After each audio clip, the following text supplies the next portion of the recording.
Gilets jaunes. La tour Eiffel, on va la tête dans tous les sens. Gilets jaunes. Dans tous les sens, on va la tête dans tous les sens. Oui, alors parmi les solutions, on va dire, anti-système pour continuer à faire traîner et à pas trop sortir de pognon, il y a, je dirais, le NOC plus ultra qui est le RIC. Je vois que vous avez un panneau pour le RIC. Est-ce que vous pouvez m'en dire un peu plus ? Oui, bien sûr.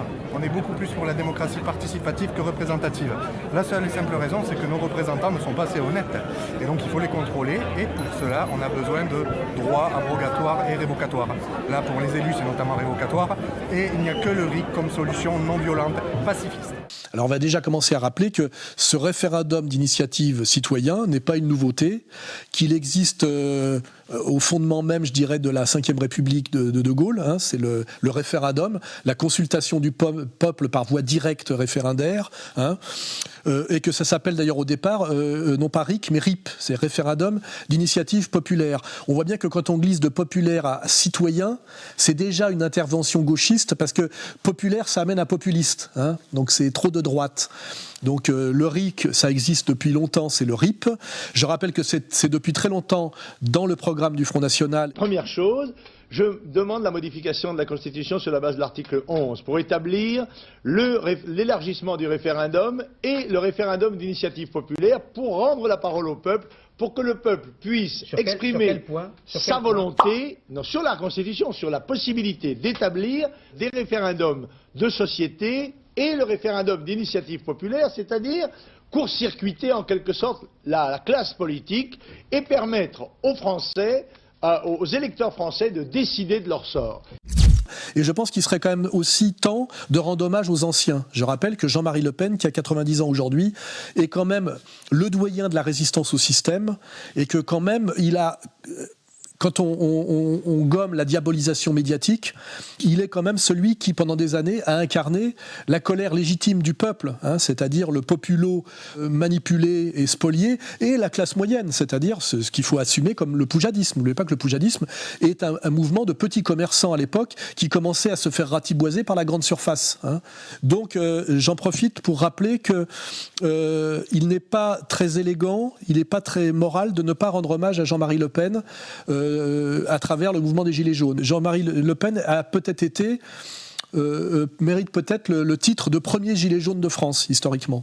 D'abord, il faut rendre la parole au peuple.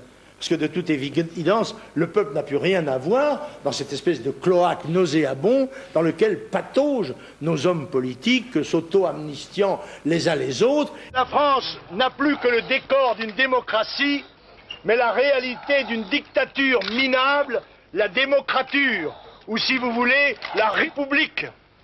Deuxièmement, le RIC n'est pas quelque chose de très nouveau. C'est dans le programme d'ailleurs je crois, de Mélenchon. C'est dans le programme de Marine Le Pen. C'est le recours au référendum pour essayer de ne pas être dans la démocratie représentative, mais dans la démocratie participative, puisqu'on a bien compris, et c'est l'excellent travail pédagogique de Chouard, que la démocratie représentative est antidémocratique en réalité et finalement une dictature déguisée. Le fait de désigner des maîtres au lieu de voter des lois est une imposture politique. Nous ne sommes pas en démocratie. En démocratie, nous voterions nos lois. Nous-mêmes, un homme, une voix pour voter les lois, pas pour désigner des maîtres. Le fait de nous imposer de désigner des maîtres est une supercherie.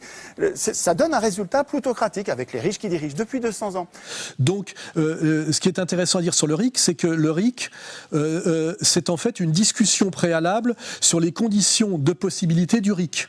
C'est-à-dire que grâce au RIC, on est parti sur 3 ans de discussion et de blabla sur comment le mettre en place et pour qu'il soit réellement très RIC. On ne l'a pas encore écrit, le texte. C'est-à-dire que c'est vous, sur les ronds-points, ou chez vous, dans des endroits plus chauds que les ronds-points, devez réfléchir aux modalités. Dans les modalités, on pourrait préciser que le RIC, il doit être à toute échelle, à toute localité, quel que soit le niveau qui est différent RIC.